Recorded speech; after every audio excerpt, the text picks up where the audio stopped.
Good morning, people. It's a beautiful morning in Plovdiv, and today's plan is to explore a bit more of this ancient, beautiful city of Plovdiv. For now, we are planning to, or me is planning to go to a cafe, no, more like a restaurant, called Super Bar.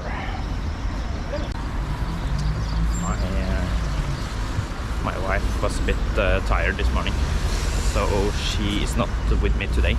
So today I'm completely alone, but it makes an opportunity to explore more of this city.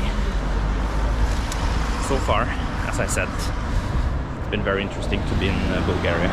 I'm a very big fan of East and Southeastern Europe because the atmosphere here is just magical. Balkans, I've been to Balkans before. I've been to Croatia, Slovenia, Romania, and now in Moldova. So Bulgaria will be my 5th Balkan country to visit. So I'm pretty excited to see more of this beautiful city of Plovdiv.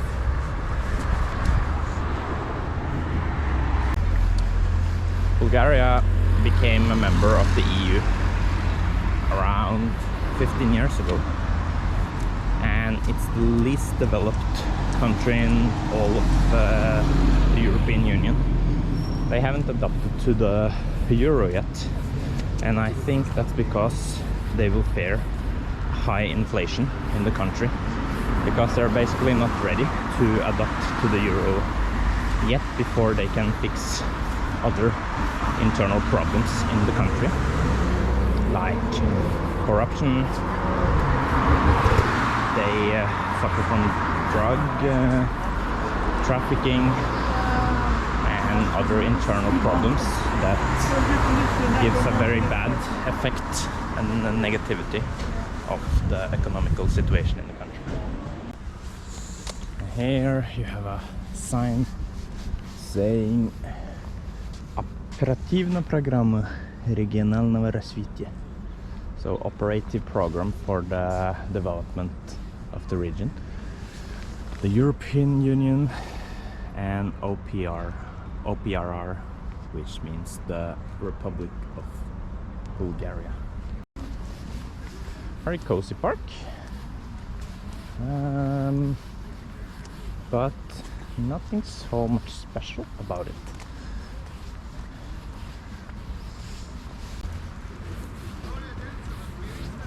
This is Naiden. So it was a Russian vice consul in this city during the 1800s. Quite interesting. It just shows how much Russian influence that Bulgaria has, how much they were affected by the communist era. Even though the communist era were in the 1900s, this was 1800. It shows that Bulgaria has quite strong connection with Russia, or the Russian Empire as it was called back in the days, and still has. Well, it's not so strange. They both speak Slavic. They write in Cyrillic alphabet, so I would say that's enough to call yourself as a distant brother.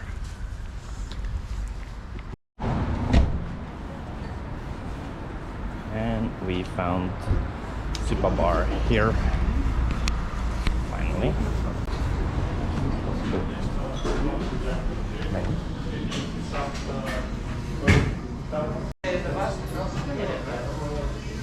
Здравствуйте. Можно это?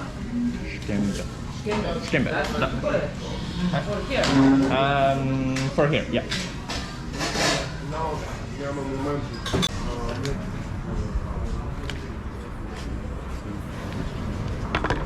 And we got famous Schkembe.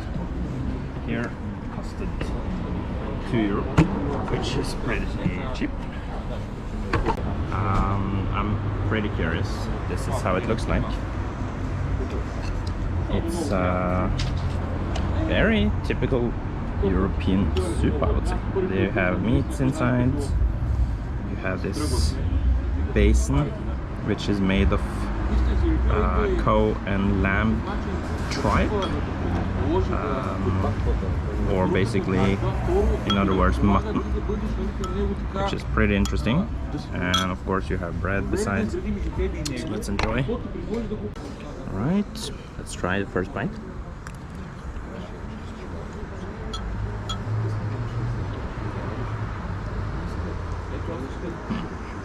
Very light,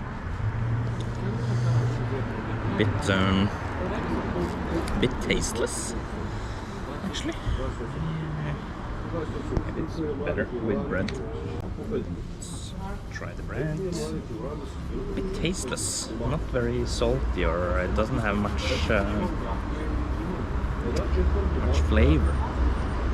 But I mean, it's okay.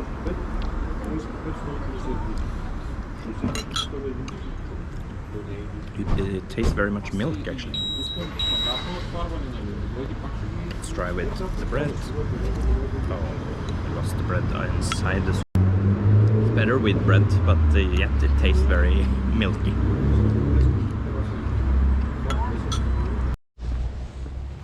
Alright, finished skimbe soup. Pretty special soup. It was very much milk flavor, I felt, and it was this cow mutton inside, which was pretty unique to me. Not my favorite soup, but very interesting to try. We are in Bulgaria, despite it's actually a Turkish / Bulgarian based soup. So that's very interesting, because Bulgaria has a lot of influence from Turkish cuisines because of the Ottoman period that Bulgaria was under back in the days. Also, they have a lot of influence from Greek and Italian and other Mediterranean food. So you can say that Bulgarian meal is a combo of Mediterranean, Turkish, and their own local variations, which makes this kind of mixture. Pretty interesting combo actually. So my next destination is supposed to be this way here, and Alysha Park is supposed to be that park there actually, so we can cross from here. I read yesterday that Bulgaria, or Plovdiv, have this neighborhood on the east side of the city, and it's called Stolipanova. It's the biggest ghetto in all of Europe, hosting Roman people, or better known as the slur gypsies.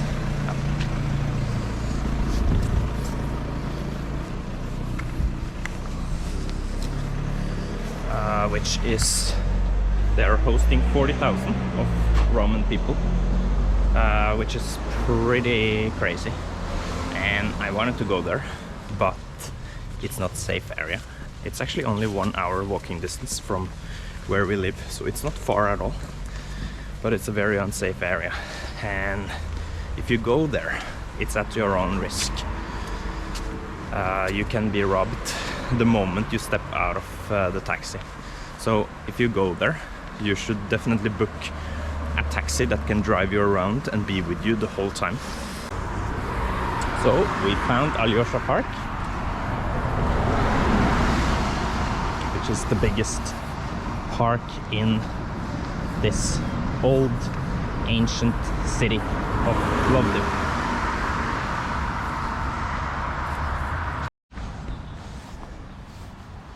So let's see if we can take a shortcut in this steppy hills here. Bit of a hiking.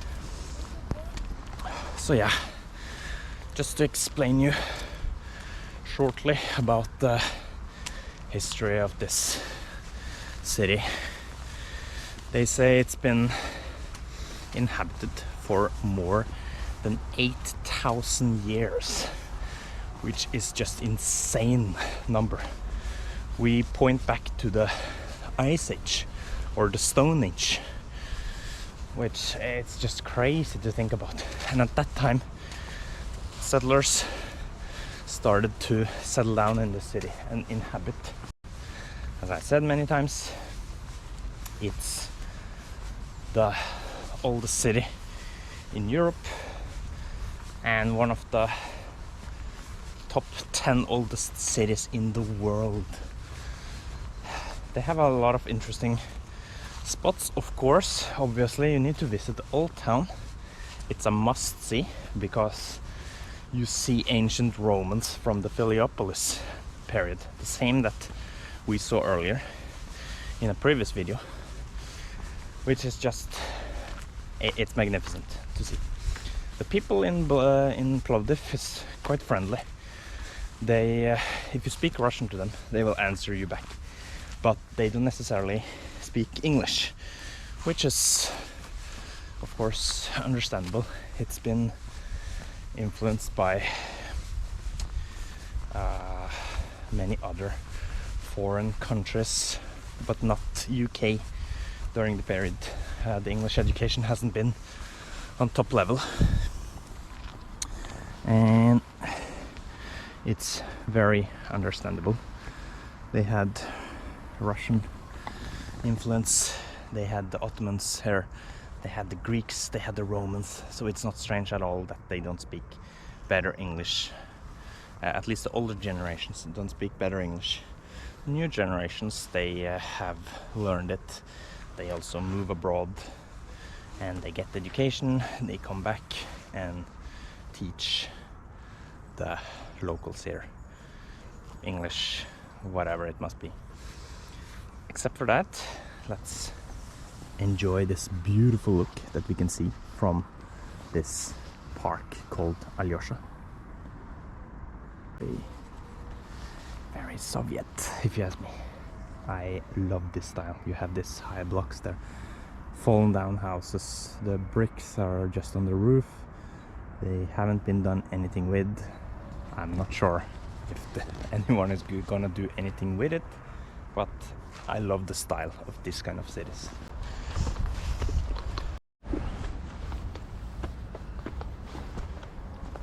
Oh, more steps to get up to the top. Well, let's continue. It's definitely worth it. The view is just insane. It's so gloomy. I haven't seen this before since I visited Kiev a few years back.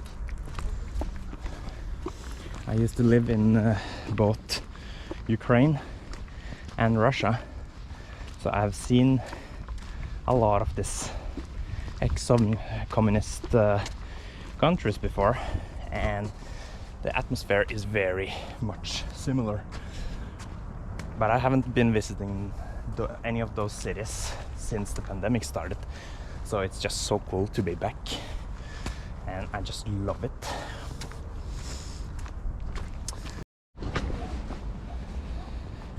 And we reached it.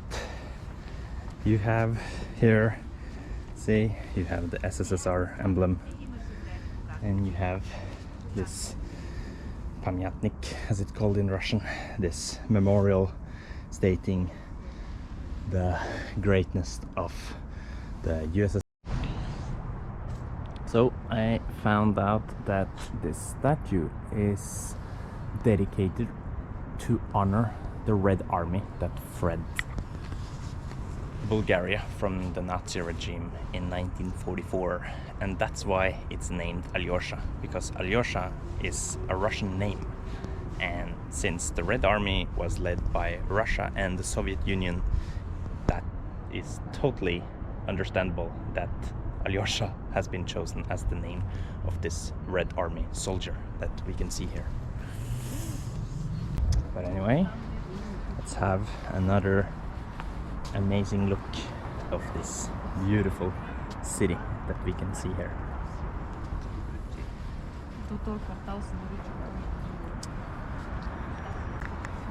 It's always fascinating to go on the top of the city to get the panorama view, especially when you can get it for free.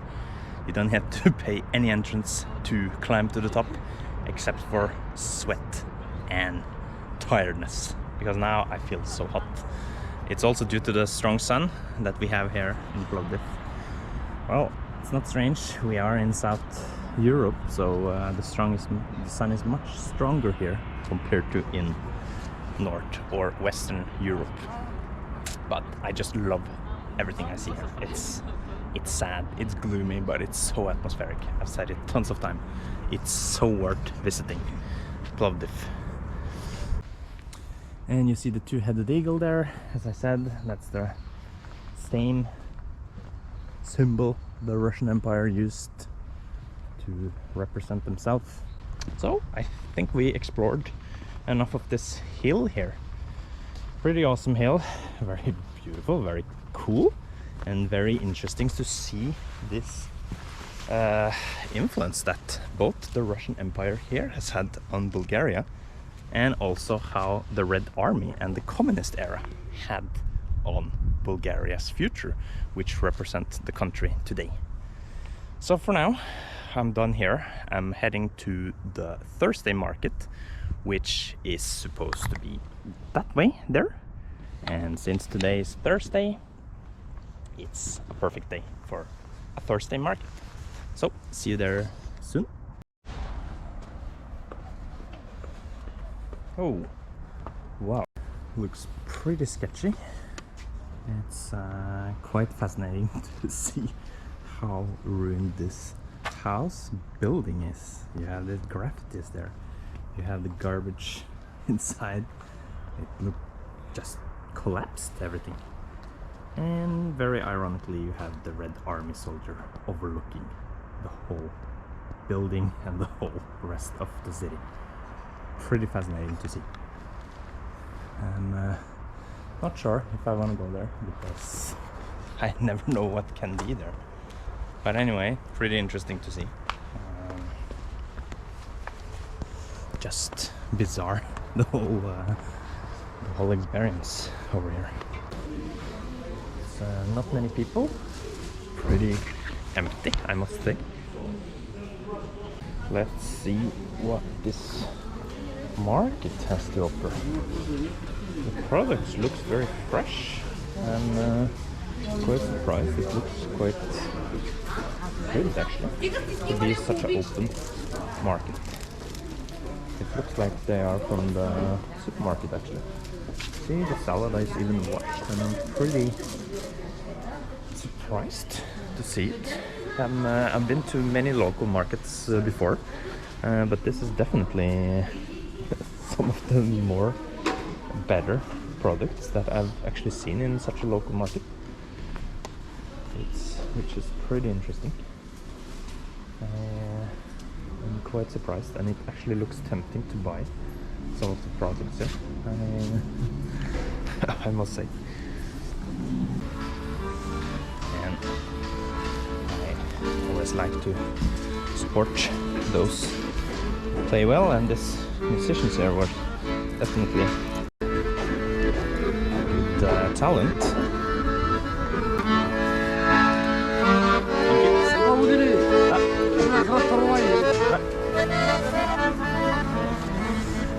So that was my contribution. Very good mood. It's very communist style music with this kind of instrument that I forgot the English name of.